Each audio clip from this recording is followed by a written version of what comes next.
বিএনপিকে কোনো মতো মানিয়ে, আমি ভাই আমাকে ভুল হলে মাফ করে দিন, কোন রকম মানিয়ে বিএনপিকে একটা বি টিম হিসাবে যদি ঢুকানো যায়, মানে বি টিম, আমরা সুজানীতি মেনে নেব, আমরা আধিপত্য মেনে নেব, কিন্তু আমরা নির্বাচন করব, কিন্তু আমরা জিয়াউর রহমানের স্বপ্নের মতো সেরকম বাংলাদেশ না, অন্য একটা বাংলাদেশ, যেটা বেগম জিয়া রাজি হননি।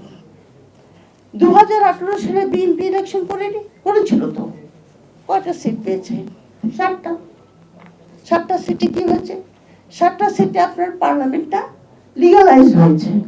হ্যাঁ, ইলেকশন তো হয়েছে, মেজর পলিটিক্যাল পার্টি ইলেকশনে চলে আসছে, আর কি চাই? 5টা বছর আপনার আজকে যে স্বৈরতন্ত্র বসে আছে, তারা কনসলিডেট করা, আমি ধারাবাহিকভাবে অনেক আর্টিকেল আছে এটার উপরে, ধারাবাহিকভাবে 2014 সাল থেকে ধারাবাহিকভাবে তারা কনসলিডেট করেছে, প্রতিষ্ঠানগুলিকে ক্রমান্বয়ে ভেঙে দিয়েছে, মিডিয়াকে ক্রমান্বয়ে আপনার কন্ট্রোলে নিয়ে চলে আসছে।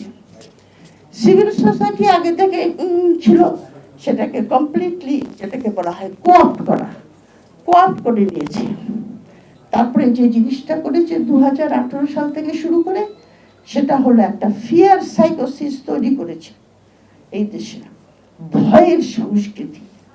ওই যে একটা কথা আছে না, উইড্রো উইলসন বলেছিলেন, it is not the fear, it is the fear of fear itself that counts.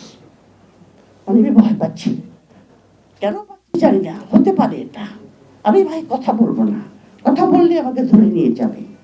এই সাইকোসিসটা তৈরি করার জন্য আজকে আমরা এই অবস্থায় এসে পৌঁছেছি। সলোমন সাহেবের মতো লোকের অনেক দরকার বাংলাদেশে, অবশ্যই। উনি যে সাহসিকতার সঙ্গে ফেনীতে যেভাবে উনি সিচুয়েশন হ্যান্ডেল করেছেন, ওনার বইটা পড়তে খুবই ভালো লেগেছে, এই কারণে যে মনে হয়েছে আমাদের দেশে এরকম লোক আছে। এটাই আমার কাছে ভালো লেগেছে যে এরকম লোক আছেন, তারা সাহস দেখিয়েছেন, তারা দেশকে ভালোবেসে এমন একটা নির্বাচন করেছেন যে নির্বাচনে আমরা জনগণের আশা আকাঙ্ক্ষা বা ইচ্ছা প্রতিফলিত হয়েছে। তবে কথা হলো কি, সলোমন সাহেব বলেন বা আমি বলেন, আমাদের এখন অনেক বয়স হয়ে গেছে, আমাদের কিন্তু এমন কিছু আর কন্ট্রিবিউট করার মতো ক্ষমতা নাই। এখন কন্ট্রিবিউট করবে আপনার ইয়াং জেনারেশন।